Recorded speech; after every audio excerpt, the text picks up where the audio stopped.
கொஞ்சம் வண்டியை நிறுத்துங்க. இவ்வளவு பேர் வண்டியை கட்டிட்டு போறீங்களே, இந்த பக்கத்துல ஏதாவது திருவிழாவா? ஐயா, 20 வருஷத்துக்கு முன்னாடி 18 பட்டிக்கும் ஒரு தனி மனுஷருக்கு ஒரு பஞ்சாயத்து இருந்தது. அது தீர்ப்பாகாமலே நின்னுச்சு. அந்த பழைய வழக்க இன்னைக்கு விசாரிச்சு தீர்ப்பு சொல்ல போறாங்க. அதை தெரிஞ்சுக்கத்தான் 18 பட்டி ஜனங்களும் இன்னைக்கு வண்டி கட்டி போயிட்டு இருக்கோம். ஆமா, அதை தீர்த்து வைக்க போறது யாரு?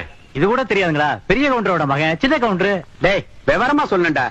சின்ன கவுண்டர் பரம்பரை இருக்குங்களே, பால்ல கலந்த சர்க்கரையும் மோர்ல கலந்த உப்பையும் பக்குவமா பிரிக்க தெரிஞ்ச பரம்பரை. அதுலயும் சின்ன கவுண்டர் இருக்காருங்களே, கடிகாரத்தை பார்க்காமலேயே மேல சுத்தி வர்ற சூரியனையும் விளைஞ்சு வர்ற பயிரையும் பார்த்து மணி சொல்றவரு. ஐயா, இவ்வளவு எதுக்குங்க?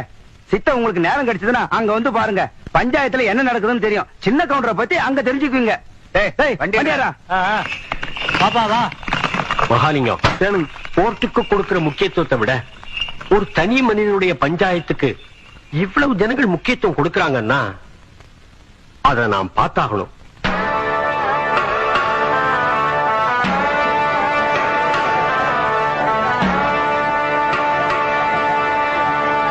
பதினஞ்சு வருஷமா இருண்டு கிடந்த இந்த 18 பட்டி கிராமத்துக்கும் இன்னைக்கு தான் விடிவு காலம் வரப்போகுது. பாருங்க கூட்டத்தை. ஆமாமா, சின்ன கவுண்டர் வராருன்னா சாதாரண விஷயங்களா? ஐயா, 18 பட்டி கிராமம் கூடி கிடக்குதுன்னா சூடு சொரணை இல்லாம இல்ல, எதையும் நல்லபடி பேசி தீர்த்துக்கலாம்ல.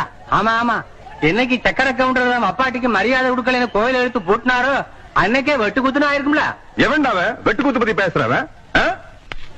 எதிரில நின்னு பேச யோகியதை இல்லாதவங்க எல்லாம் இப்ப எதிர்த்து பேச ஆரம்பிச்சிட்டீங்களா? அதான் மச்சான் அப்பவே சொன்னேன், இவங்க பஞ்சாயத்துல நமக்கு வேணா கோர்ட்டுக்கு போலாம்னு. நம்ம 18 பட்டிக்கும் கோர்ட்டு இந்த ஆலமரத்தடி பஞ்சாயத்து தான். இங்க கொடுக்கிற தீர்ப்பை மீறி எவனும் இது வரைக்கும் எந்த கோர்ட்டுக்கும் போனதில்லை.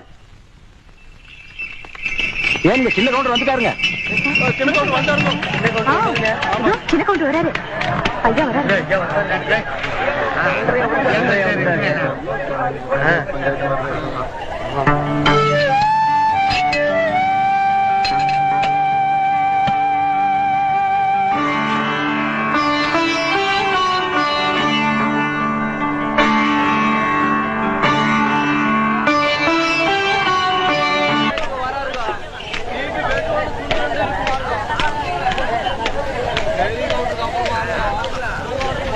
எல்லாருக்கும் வணக்கம். தலைமுறை தலைமுறையா நீங்க எங்க குடும்பத்துக்கு கொடுத்துக்கிட்டு வந்த கௌரவத்தை இப்ப எனக்கும் கொடுத்திருக்கீங்க. 18 பட்டி ஜனங்களை என் மேல வச்சிருக்கிற மரியாதையும் நம்பிக்கையும் காப்பாத்துவேன். நீதி நேர்ம தர்மம் தவறாம தீர்ப்பு சொல்லுவேன்னு நான் பிறந்த இந்த மண்ணு மேல சத்தியமா சொல்றேன்.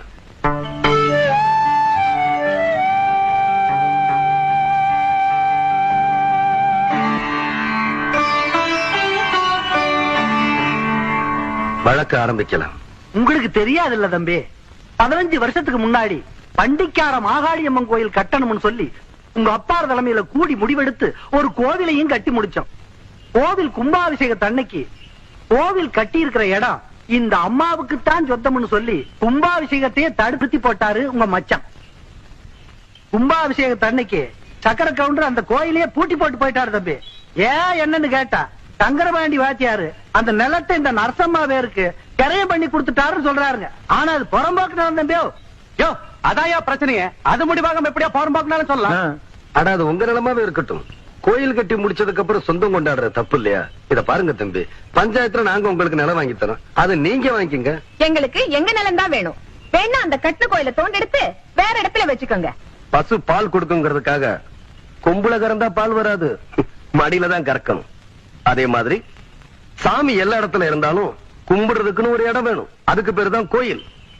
அதை தூக்கி வச்சு விளையாடுறதுக்கு மனுஷனுக்கு சக்தி கிடையாது. அதுல போய் நாம தகராறும் பண்ணக்கூடாது. நாங்க ஒண்ணு தகராறு பண்ண வரலையா?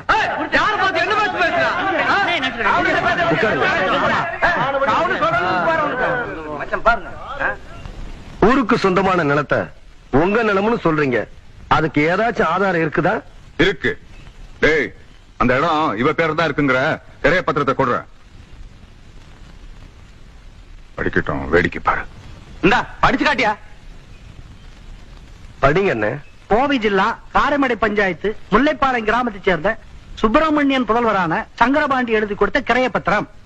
மேற்படி பஞ்சாயத்தில் கிழக்கே வல்லமலையடி வாரத்திலிருந்து தெற்கே தேவிப்பட்டணம் ஏரிக்கரையை சுற்றி வடக்கே சேத்துமடை ஜமீன் தோட்டம் எல்லை வரை உள்ள 5 வேலி நிலத்தை கோவில் வாழையம்மன் சுந்தரி அம்மாளுக்கு ரூபாய் 20,000 ரொக்கத்துக்கு விற்ற வகையில் முழு தொகையும் ரொக்கமாகவே பெற்றுக் கொண்டேன். இப்படிக்கு சங்கரபாண்டிய வாத்தியார். என்னன்னு சொல்றீங்க? சங்கரபாண்டிய வாத்தியார் கையெழுத்து போட்டு கொடுத்திருக்காரா? ஆமாங்க தம்பி, அவரே போட்டிருக்காருங்க. ஏன் மகாலிங்கம், இதே கேஸ் நம்ம கோர்ட்டுக்கு வந்துச்சுன்னா ஜட்ஜ்மெண்ட் சொல்ல எவ்வளவு வருஷம் ஆகும்? ஒரு 15 வருஷம் போட்டு ஜவ்வில பிடித்தர மாட்டீங்க. என்ன சொன்ன? உண்மை தான் சொன்ன. சுமாரியா? அப்படின்னா இந்த பஞ்சாயத்துக்கு தீர்ப்பு சொல்ல வேண்டிய நேரம் வந்துருச்சு.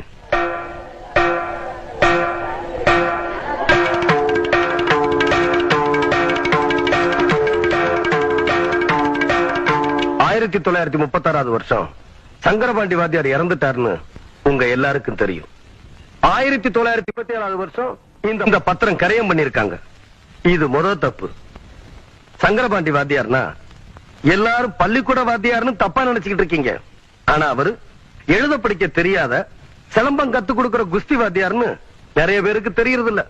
எங்க அப்பா இறந்து போனப்போ ரிஜிஸ்டர் ஆபீஸ்ல வந்து அவரு கை நாட்டு போட்டாரே தவிர கையெழுத்து போடல. அதனால இந்த பத்திரம் பொய்யான பத்திரங்கிறது உண்மையாயிருச்சு. இது ரெண்டாவது தப்பு. இந்த நிலம் நம்ம கோயிலுக்கு தான் சொந்தம். இந்த கோயில் நம்ம 18 பட்டிக்கு சொந்தம்னு தீர்ப்பு சொல்லி உங்ககிட்ட இருந்து நான் விடுதலை வாங்கிக்கிறேன். நீங்க நல்லா இருக்கணும்.